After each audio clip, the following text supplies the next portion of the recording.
Bremont is back with the new Supermarine full ceramic, and it's looking good and not so good. This is my thoughts. But first, I'm not a watch expert, I'm just a watch nerd. So if you've got any corrections, if I say anything quirky and you want to fight about it, pop down into the comments. And whilst you're down there, why not subscribe? And also, why not click that join button, consider becoming a channel member, support the channel directly. That would be amazing too. So, Bremont, it's no secret, they had a bit of a dodgy Watches and Wonders. People aren't a fan of their new logo. People aren't a fan of their new design direction, say with all the new Supermarine models and the new Terra Nova. We did a full video on our thoughts, but let's put all of that behind us. Okay, let's put all of that behind us and come into this watch with a new perspective, with a fresh pair of eyes, because Bremont, they're a British brand. They're involved with the British Watch and Clockmakers Alliance. And I'll tell you what, despite my misgivings of what they did at Watches and Wonders, despite their new direction, I wholeheartedly want them to succeed. What about you, Terry? Yeah, I was a big fan of them before Watches and Wonders. Yeah. They were a really good brand with a good story. They make some excellent watches, some beautiful watches. My least favourite thing that they released at Watches and Wonders was the Supermarine collection, unfortunately. And it's back. The Supermarine collection is back with some new full ceramic models. So first of all, we've got the green all ceramic, which is limited to 250 pieces, priced at £6,450. And we've got the black all ceramic, priced at £5,950. So at the segment of the market that Bremont is at, that can seem quite steep actually. But I'm going to try and focus on the black model for this video because the green is quite limited, so and the black isn't, so I'm going to try and focus on the black. But just for context, the green is £500 more expensive. I'm guessing because green ceramic is more difficult to produce than black, because it also comes complete with a green dial and green ceramic bezel. Talking about the aesthetics of the watch though, one thing I do really like is the new bezel design. So it's a unidirectional bezel, as you'd expect on a watch like this, but it's a knurled titanium bezel. And honestly, it looks so much better. It reminds me of the bezel on something like the titanium Yachtmaster, something like that, where it's got some depth to it. It looks really nice. And honestly, I'm a big fan of the direction that they've taken with the aesthetics. It's really nice sort of blackout design. Honestly, I don't think there's a whole lot to moan about. Still not a fan of the new logo. I will get onto the logo. I have a lot to say about the logo on these new watches. I think it looks a lot nicer than anything that they brought out at Watches and Wonders. Don't know about you guys, but I think this is a positive direction for the brand to be moving in. One thing I will say about the date models at 12, 6 and 9, a hour index that is an arrow pointed inwards to the dial. And let me tell you why I don't like that. Is because it's forcing the eye into the center of the dial and it just makes the watch look a bit scrunched up. It's like it's pulling the eye towards the center and it's just like... Okay. Where it says Bremont on the dial with the logo just looks a little bit scrunched up compared to the old logo. But honestly, that's just me. Overall, I think this is a really good new direction for the brand to be moving. If you want to talk about specs for the watch, they're really good as well, honestly. It's got 500 meters water resistance, which is A-OK, which is excellent. It's actually got a helium escape valve, an automatic one, set into the ceramic casing, which is great.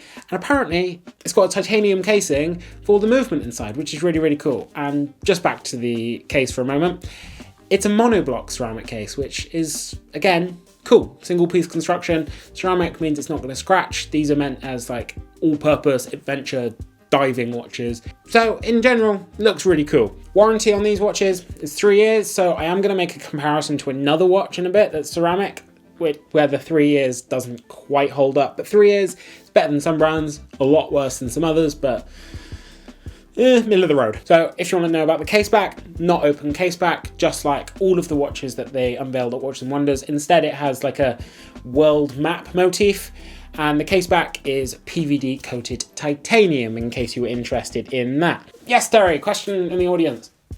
Is the UK on this case back? Because it was missing in the last release. Let me tell you. Yes, it is.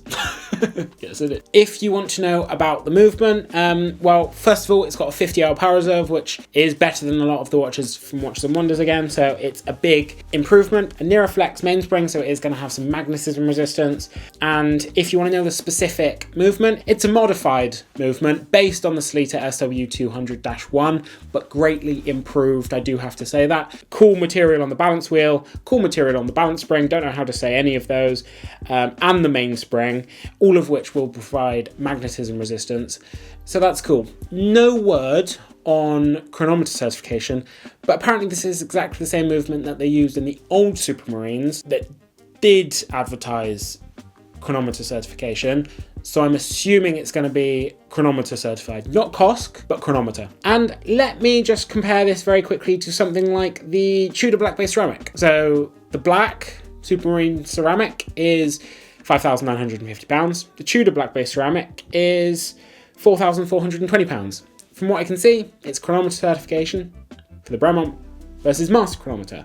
You get an in-house movement with the Tudor versus a non-in-house with the Bremont. You do get nice titanium case back and stuff with the Bremont, but it's whether you would prefer the open case back that you get with the Tudor. But then for an extra £1.5 you are getting 500 meters water resistance, and you're getting a helium release valve. So it's what you prefer. I'd still be more tempted by the Tudor, particularly after the subject that I'm about to go into.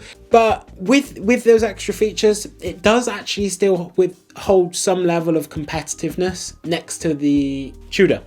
It's essentially a ceramic Pelagos, if you want to think of it in terms of feature set, which is actually quite a good way of thinking about it. It's a ceramic Pelagos. It's not going to be as accurate as a Pelagos, definitely not as accurate as the black base ceramic, but if you want to buy British, it's not a bad option. Except, and this pains me to say, there's one glaring, absolutely glaring QA issue on this watch that was brought up to me by Greg. Now, Greg is a channel member.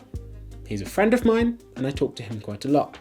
And he mentioned to me that the Bremont logo, the new Stone Island-esque Bremont logo, the flag/compass that it's meant to be, is not centered. In none of the marketing images, none of the pictures I can find of these watches is that logo centered. It's always just off to the left of the index above it. And unfortunately for Bremont, the index is an arrow. So it's fairly easy to spot when it is and isn't centered, especially as the logo also has an arrow at the tip. Now that tip is fully white. It looks like it's split between a half white and black, but the actual tip of it is fully white. Therefore, that white portion should be centered to the arrow above it. It's not. If you break down the watch, the logo is centered to the M of the word Bremont on the dial. Okay? Now, Terry, why is Bremont a great name for a watch brand? Because it's 7 letters? Because it's 7 letters. Perfect. And why is 7 letters great for a watch name brand like Rolex, Omega, Fiat, stuff like that? Why is 7 letters great? Is it?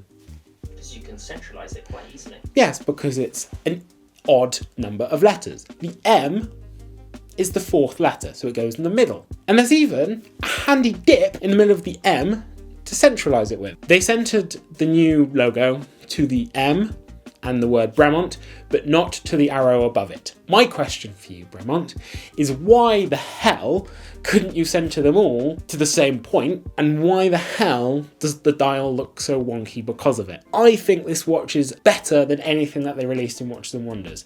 I think it's a great direction for the brand to be heading in, and I think it's actually fairly competitive with some stuff like Tudor.